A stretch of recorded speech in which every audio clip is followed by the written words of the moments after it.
Hello, welcome to RTM News. My name is Emmy Akura Adaa. We'll be taking a look at the stories coming in our news for tonight, starting with the first story in South Africa. A ban coverage of violent protests to protect public property, says Claude.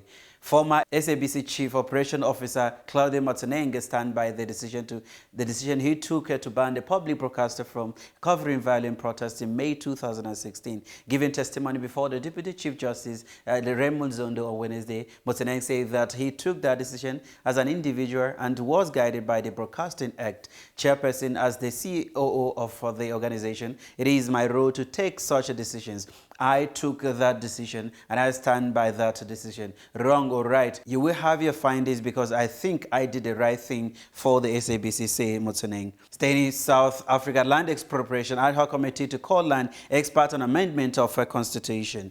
The ad hoc committee tasked with the amendment of Section 25 of the Constitution allow expropriation without compensation is expected to hold a workshop with various experts on the question of land and amending the Constitution accordingly. The committee made this resolution on Wednesday, according to a statement from its chairperson. Mathur said the committee will identify the best brains to advise it on the process that the committee will follow, as well as the implication of the process to amend the Constitution to make it possible for the expropriation of land without a compensation.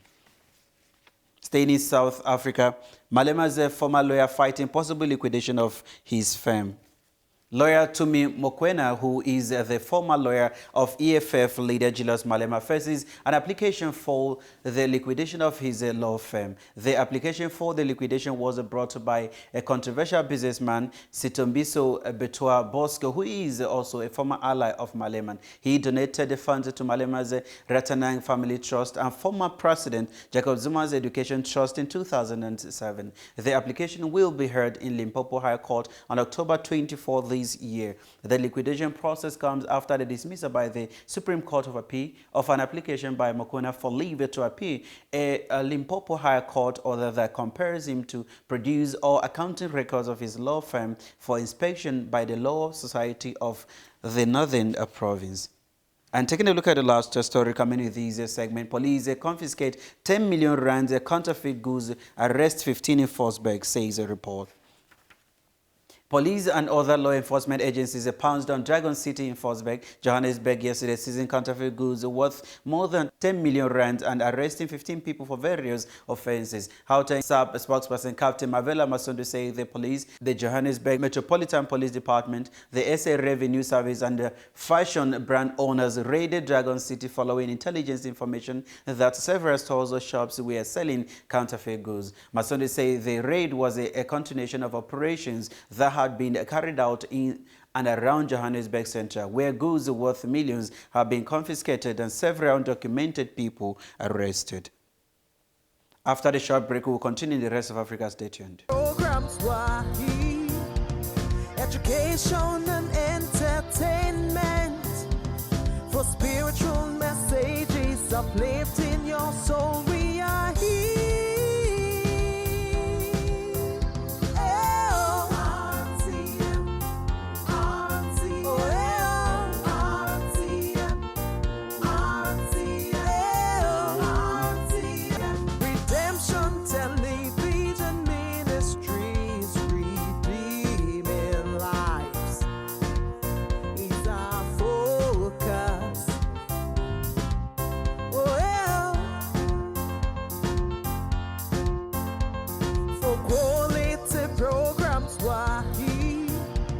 Education and entertainment for spiritual messages uplifting your soul. We are here.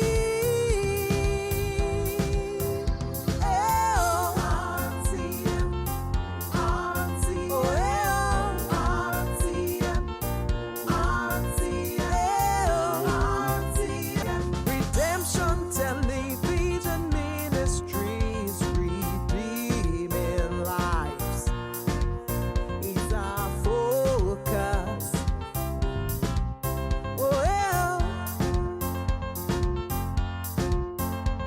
For quality programs, Wahi, education and entertainment for spiritual messages uplifting your soul. We are here. Oh, RTM, RTM, oh, RTM, RTM, Redemption Television. You're still watching RTM News. Now Zimbabwe consider repatriation plan for affected citizens in South Africa. The Zimbabwean government has become the second to announce the voluntary evacuation of some citizens from South Africa after two of their nationals died during xenophobic violence, media report said yesterday. This was announced by Information Publicity and Broadcasting Service Minister Monica on Tuesday and comes after the federal government of Nigeria announced that a private airline had also offered to evacuate some of its own citizens from South Africa, the Herald in Zimbabwe reported. Stating this segment, BIA announces a dialogue to solve Cameroon's Anglophone separatist crisis. Cameroon's President Paul Biya yesterday announced the organization of a national dialogue to solve a separatist crisis in the country, the English-speaking region. In a real public address, Biya said the talks starting from the end of this month would be led by the Prime Minister and would bring together a wide range of people to seek ways to end violence that has plagued the country in recent months. An insurgency erupted in late 2017 after the government cracked down on peaceful protests in Cameroon's northwest and southwest English-speaking regions. Protesters were complaining of being marginalized by the French-speaking majority. Staying in this segment, Museveni fires police officers as Uganda court to execute murderers. Uganda's President Yoweri Museveni issued tough directives to the security and the judicial authorities in the country following the brutal murder of his nephew last week. The tough-talking president said he wants court to hand out eye-for-an-eye style sentencing for all murder convicts, and they dismissed the police officers that he accused of incompetency in the wake of soaring violent crime. From killings to violent robberies and kidnapping for ransom, crime has been surging in recent years in the East African country, stoking widespread public anger. Ugandans complain that most crimes go unsolved because police are corrupt and not interested in investigating cases involving ordinary citizens, although security officials deny these claims. And taking a look at the last story coming in this segment, Zimbabwe's opposition MDC suspend anniversary for Mugabe's funeral. Zimbabwe's founding president Robert Mugabe will be buried on Sunday, September 15, having passed on last week in Singapore at the age of 95. Having ruled the Southern African nation for 37 years until he was ousted by the army in November 2017, Mugabe's legacy continues to divide opinions at home and abroad. The government and his family also reportedly involved in discussion over the location of his final resting place. While the government wants to bury him in the National Heroes Ark, the family is reportedly opposed to the idea, arguing that Mugabe had since fallen out with the current regime. And these are all the stories we have for you in this segment. After the short break, we'll be taking a look at our Nigerian stories. Stay tuned. Programs were education and entertainment, for spiritual messages uplifting your soul. We are here.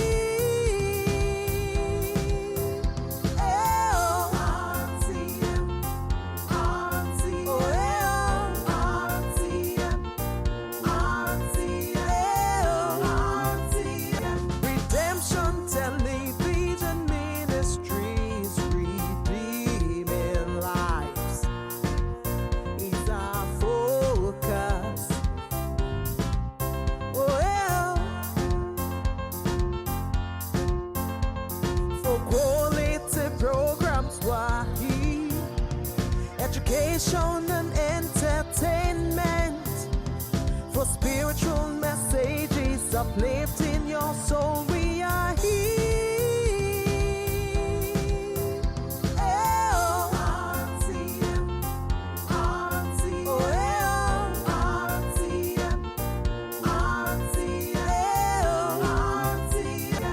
Redemption Television Ministries, redeeming lives is our focus.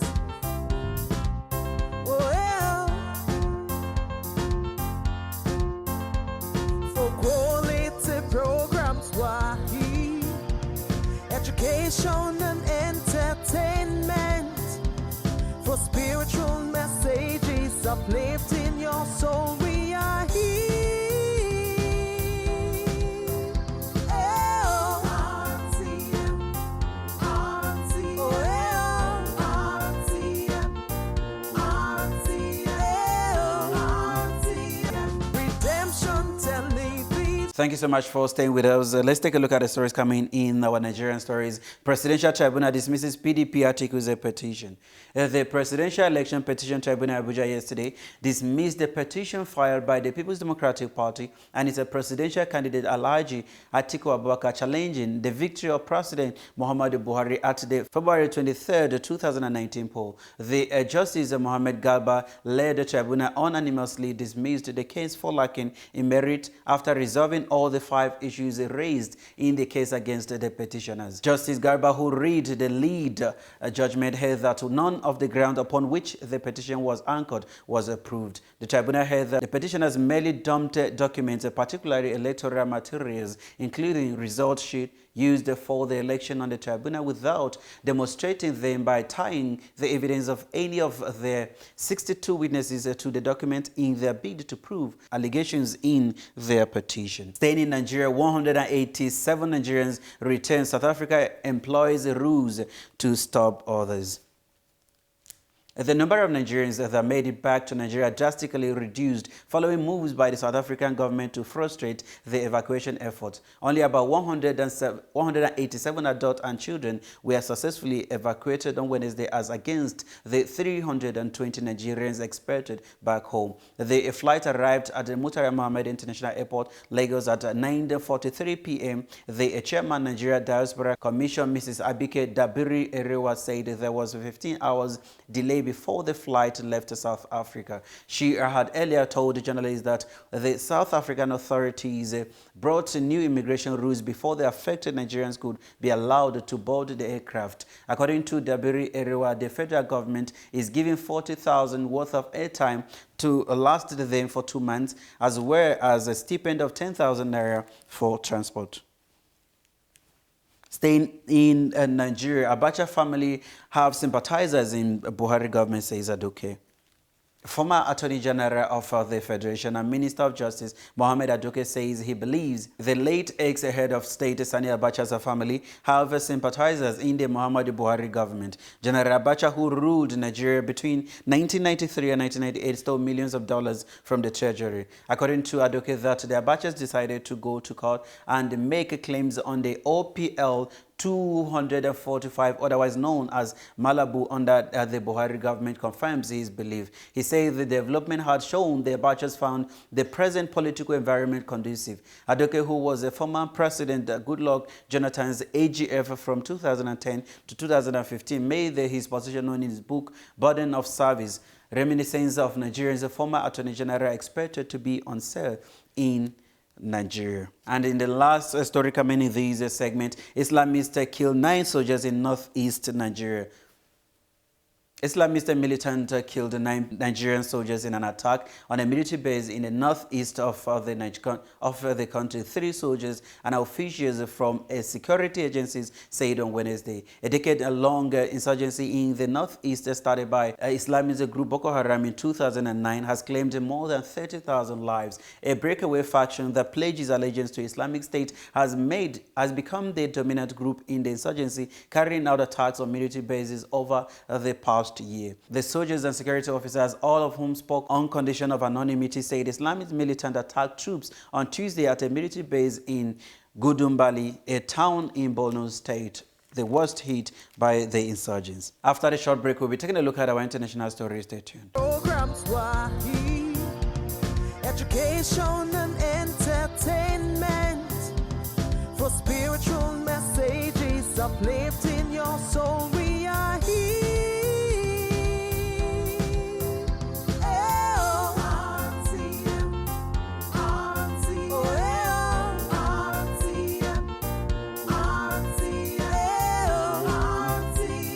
Redemption Television Ministries, redeeming lives is our focus.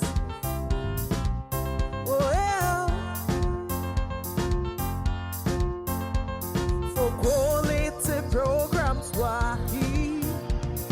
education and entertainment, for spiritual messages uplifting your soul. We are here. RTM, RTM, RTM,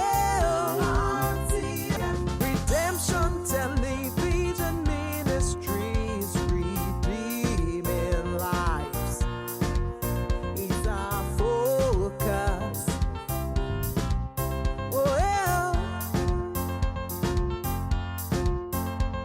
For quality programs, we're here. Education and entertainment, for spiritual messages uplifting your soul. We are here. RTM, RTM, RTM, Redemption Television. You're still watching RTM News. El Salvador sent hundreds of police to border to thwart migrants.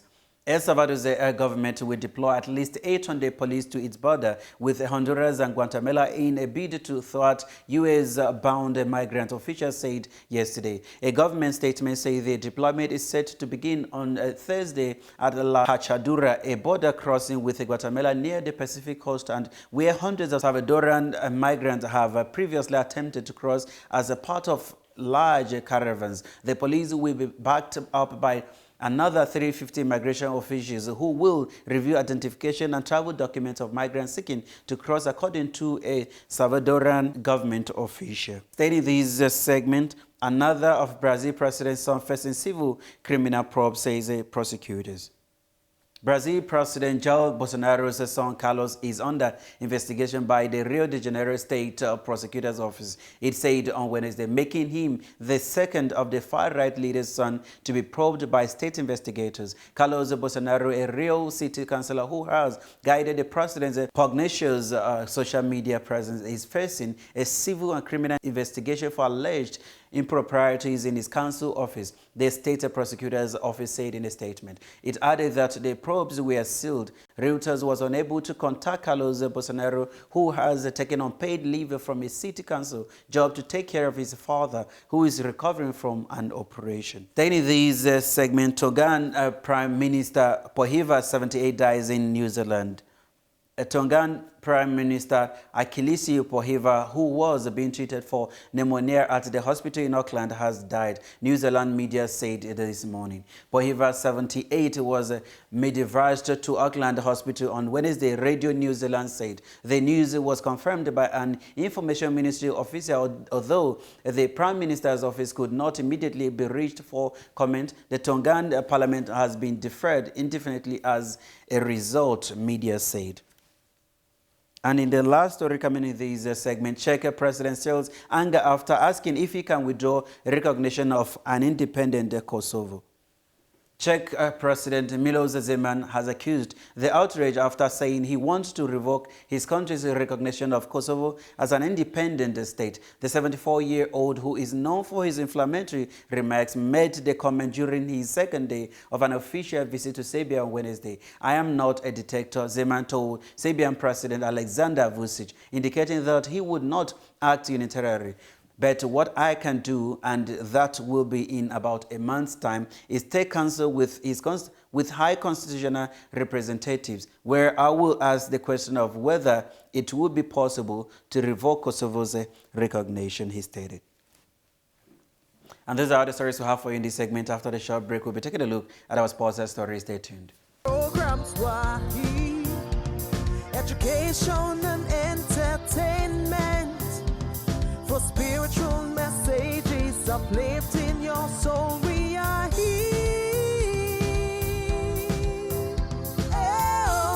RTM, RTM, RTM, Redemption Television Ministries, redeeming lives is our focus.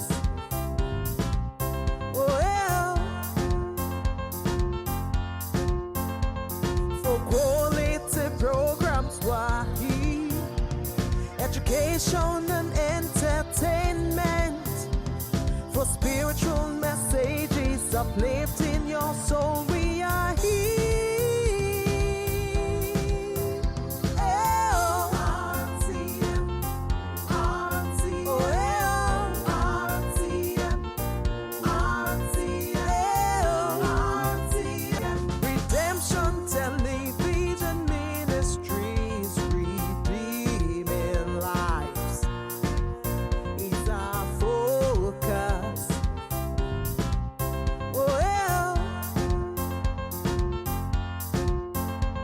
For quality programs, Wahi, education and entertainment, for spiritual messages uplifting your soul. We are here. RTM, RTM, RTM, Redemption Television. Thank you so much for staying with us. Let's take a look at the stories coming in our sports stories. NFL star Antonio Brown accused of rape by personal trainer. American football star Antonio Brown has been accused of rape by his former personal trainer. Brittany Taylor, who decided to forgo anonymity, said Mr. Brown sexually assaulted her on 3 occasions, according to a civil lawsuit she filed. The 31-year-old has denied the allegation. Mr. Brown's new team, the New England Patriots, say that the National Football League was also launching an investigation. Staying in this segment, Marcelino Valencia sacked manager and replaced him with Albert Celades. Valencia have sacked manager Marcelino and have replaced him with a former Real Madrid assistant Albert Celades. The 54-year-old joined the club in 2017 with the La Liga club having recorded back-to-back 12th-place finishes. Former Barcelona midfielder Celades, 43, joined until June 2021 and took his first training section on Wednesday. The club wants to thank you for your work and dedication during your time with the club and wish you the greatest success for the future, the club stated. Then in this segment, Basketball World Cup, USA beaten by France in quarterfinals in China. Holders at the United States suffered a shock 89-79 loss to France in the quarterfinals of the Basketball World Cup in China on Wednesday. The US had won the past 2 World Cups and not lost in the 58 international games, a run stretching back to 2006. France were 51-41 ahead in the 3rd quarter before the United States moved into a 72-65 lead, but the French fought back to take the victory. Evan Fournier scored 22 points while Rudy Gobert finished with 21. And in the last story coming in this segment, Christian Coleman, American sprinter, says he will never fail a drug test.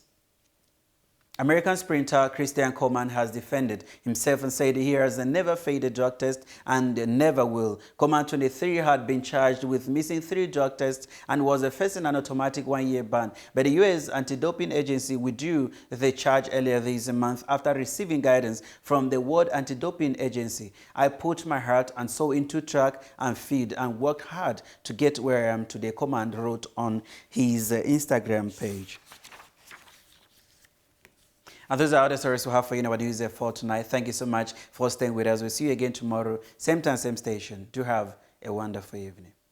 Redemption Television Ministries, redeeming lives is our focus.